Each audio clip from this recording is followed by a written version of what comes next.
Hey guys, welcome back to my channel Susmita Tanmoy vlog. তোমরা সবাই কেমন আছো? আশা করি ভালো আছো। আমি খুব ভালো আছি বন্ধুরা।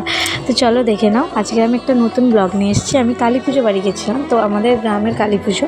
তো সবাই জানো যে গ্রামের কালী পুজো একটু অন্য রকমের হয়, খুবই আনন্দ হয়। তো চলো দেখে নাও, আমি রেডি হয়ে গেছি এইখানে, আমার বড়বাবু রেডি হয়ে গেছে। তো চলো আমরা বেরিয়ে পড়লাম। তো যখনই আমরা বেরিয়েছিলাম সকাল সকাল, তো তখন প্রচণ্ড মেঘ করেছিল। তো আমরা খবর শুনেছিলাম 24 ঘন্টা নিউজ চ্যানেলে তখন দেখিয়েছিল যে আমাদের দেশে প্রচণ্ড পশ্চিমবঙ্গে এতে প্রচণ্ড ঝড় আসতে চলেছে এবং ক্ষয়ক্ষতি হবে প্রচণ্ডভাবে। তো চলো দেখে নাও। তো সারাদিন তো ঝড় বৃষ্টির মধ্যে দিয়ে গেছে। তো সন্ধেবেলা যেমন হয় বাজনা করে মাকে আনতে যাওয়া হয়েছিল, কালী মাকে। তো চলো এখানে নাচা টাচা হয়েছে, খুবই আনন্দ করা হয়েছিল। দেখতেই পাচ্ছি বাচ্চাটা কি সুন্দর নাচছিল। হ্যাঁ, আমারই একটা বন্ধুর ছেলে। তো চলো দেখো, মাকে নিয়ে আসা হয়েছে, কি মিষ্টি লাগছে মাকে। আমরা খুব আনন্দ করেছি মাকে নিতে গিয়ে। তো গাড়ি করে নিয়ে আসা হয়েছিল। পাড়ার ভেতরে ঢুকতে গেলে এই ভ্যানে করে নিতে হয়।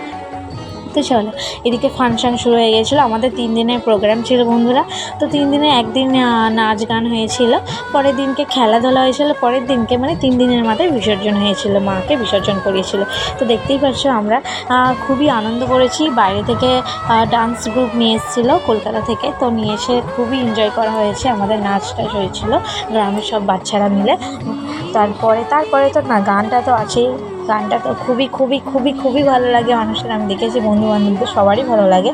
তো কলকাতা থেকেই গ্রুপ নিয়ে গেছিলো, কলকাতা থেকেই গানের লোক নিয়ে গেছিলো, যারা গান করতে খুবই ভালোবাসে, যারা বড় সিঙ্গার তাদেরকে নিয়ে গেছিলো। আর গ্রামে দেখতে পাচ্ছ বন্ধুরা, একটা ছোট্ট অনুষ্ঠানেও যেমন ভিড় ভাট্টা হয় বন্ধুরা, সবাই আনন্দ করতে ভালোবাসে। গ্রামের মানুষরা এরকমই হয়, খুবই মিশুকে হয় বন্ধুরা। তো চলো দেখে নাও, গ্রামের মানুষরা খুবই আনন্দ করেছে, সারা রাত ধরে আনন্দ করা হয়েছে। তারপরে আমার তো বাবু খুবই ক্লান্ত হয়ে গেছিলো। তারপরের দিনকে বাড়ি ফেরার সময় এরকম বৃষ্টি দেখলেই তো তোমরা। তো চলো, ব্লগটা ভালো লাগলে লাইক কমেন্ট শেয়ার করে দিও।